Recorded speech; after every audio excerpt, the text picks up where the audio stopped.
What's up, my know-it-alls? It's finally time for the premiere episode of Season 2 of...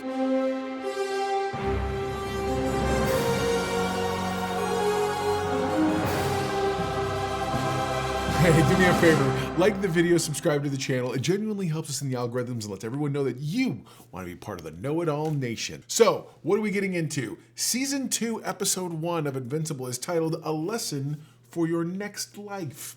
And it starts out with us seeing Invincible and Omni-Man conquering the world. I didn't stutter.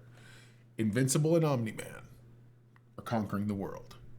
Now, clearly, this is an alternate universe, and that begins sort of telling us this tale, and we meet an interesting character throughout this whole thing. And literally, all it is it's a day in the life of Omni-Man and his son Invincible, who have, on this planet, managed to actually take over the world. And there's this very propaganda-style video that plays, and it's...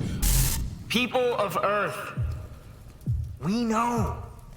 You all feel like we're the bad guys because my dad and I took over your planet.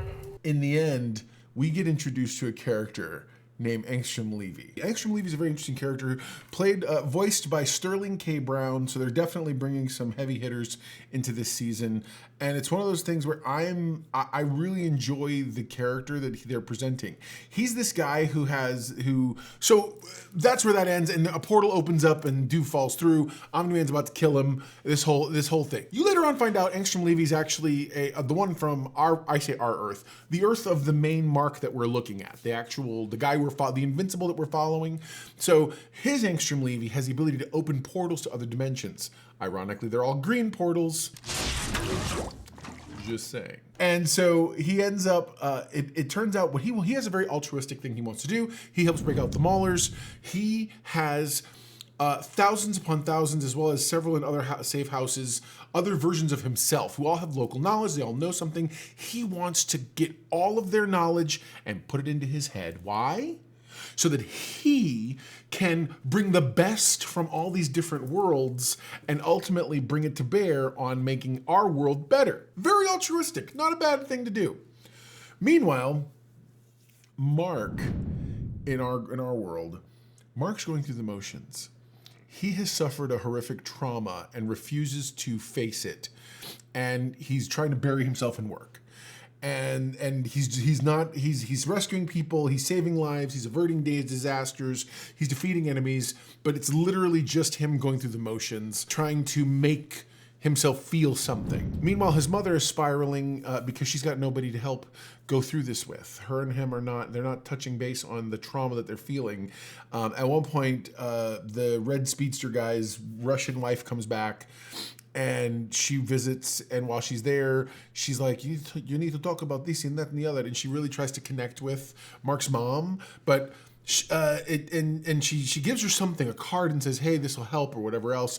We don't know what that is just yet. Now, full disclosure, after season 1, I was so into the story that I did go out and purchase the whatever. So I've read the entire story, start to finish. I know what's coming and what's going to happen, and they're doing wonderful. And I refuse to spoil any of that for you.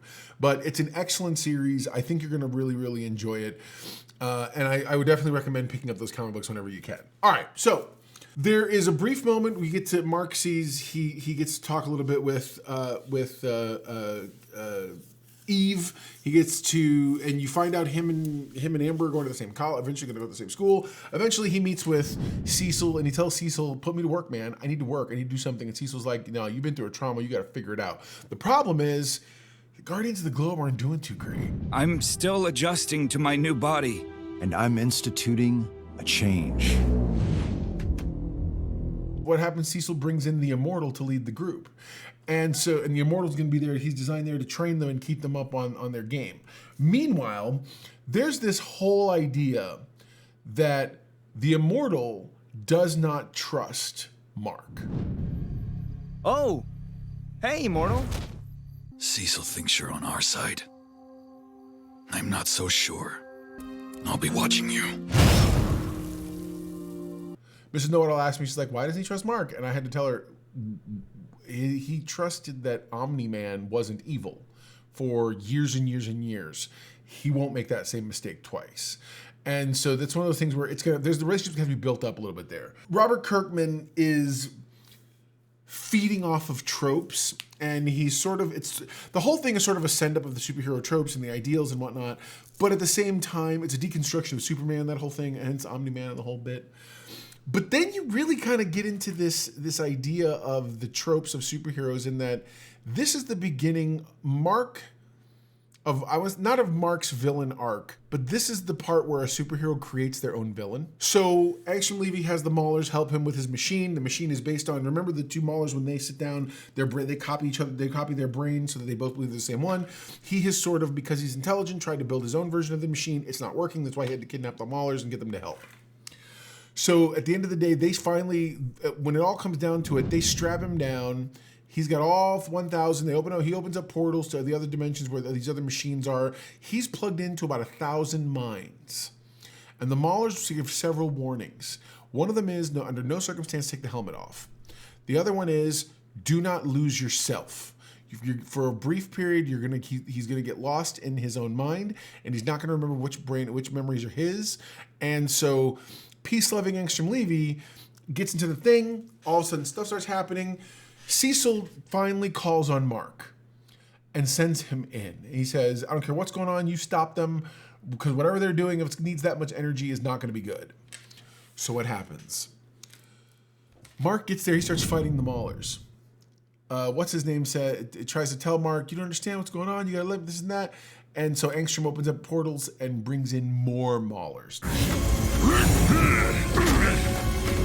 Maulers! Help your brothers! Different Maulers in different universes.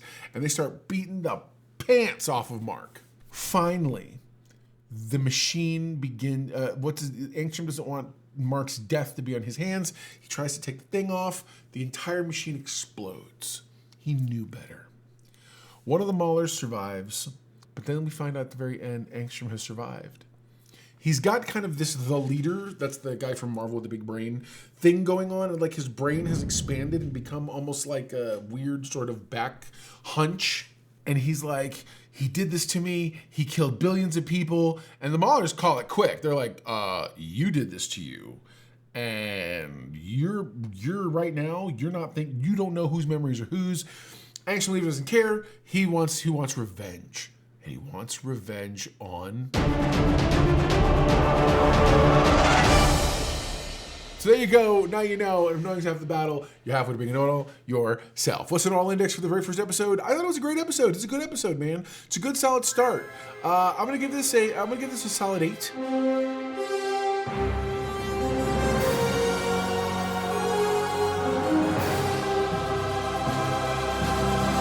I think it works. I like it. I think they're going in a good direction. I can't wait to see how they interpret the next coming chapters of this story. So comment below. Let me know what you thought of the first episode of season 2 of Invincible. I know that it's a show that isn't for everyone. Mature type themes and stuff, and obviously there's some swearing and whatnot, so obviously your mileage may vary, but yeah, man, would love to have that conversation. We'll talk very, very soon. Never forget, everyone loves a know-it-all.